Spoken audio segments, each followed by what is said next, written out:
से गुजरी आप लोगों को जिस प्रकार से बाहर निकाले गया, कुछ तस्वीरें सामने आ रही थी।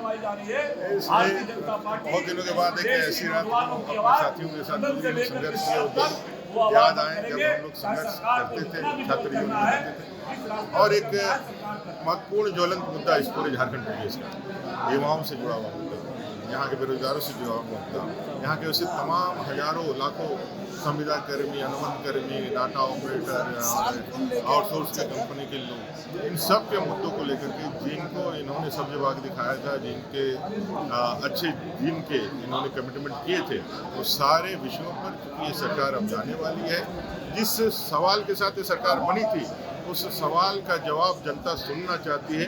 आखिरी समय में हम लोग चाहते हैं कि उस जवाब दे, और अगर आपके पास कोई जवाब नहीं है तो कान पकड़ के जनता से। हेमंत सोरेन तो आपको लोग को वार्ता करने के लिए भी आए हुए थे। हेमंत जी आए थे, उस अंधेरे धूप अंधेरे में हम लोग से हालचाल पूछे और उन्होंने अपनी ही बात कही, हम लोगों ने तो अपनी बात उनके सामने रखी। रात में बिजली 2 की बजे काट आप दिया लोगों गया को था। निकाल दिया गया, पोर्टिको में आप लोग सोए हैं।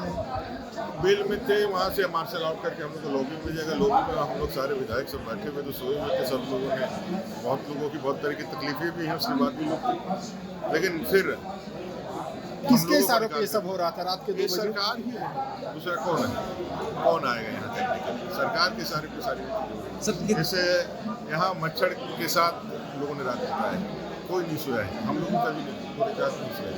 तो आज भी आप लोगों का आंदोलन जारी रहेगा? ये हमसे चालू है, लगातार जारी है। सरकार से हिंदी सरकार से और का भगोड़ा मुख्यमंत्री, घोषणावीर मुख्यमंत्री, बयानवीर मुख्यमंत्री। आप क्या कीजिएगा? ये हम लोग लड़ाई जारी रखेंगे, आज भी लड़ाई जारी रहेगी और आगे भी लड़ाई जारी रहेगी।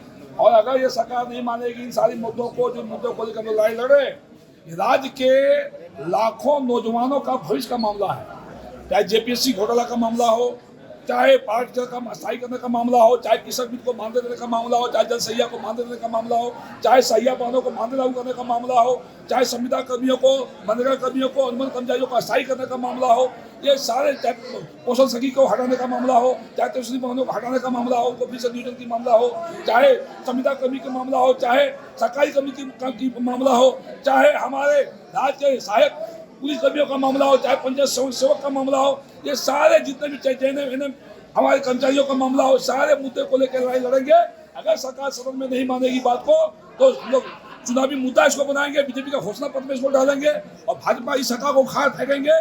मेरा कहना यह है कि जिस संवर्ग की मांगों को लेकर ये सवाल खड़ा कर रहे हैं, उस संवर्ग के लोग यहाँ मौजूद हैं क्या? सहायक पुलिसकर्मी मोराबादी में शांतिपूर्वक बैठे हुए हैं, सरकार के फैसले का इंतजार कर रहे हैं। इन लोगों ने, जिन लोगों ने उनको इस दलदल में ढकेला, वो आज इनके बड़े पैरोकार कैसे बन गए?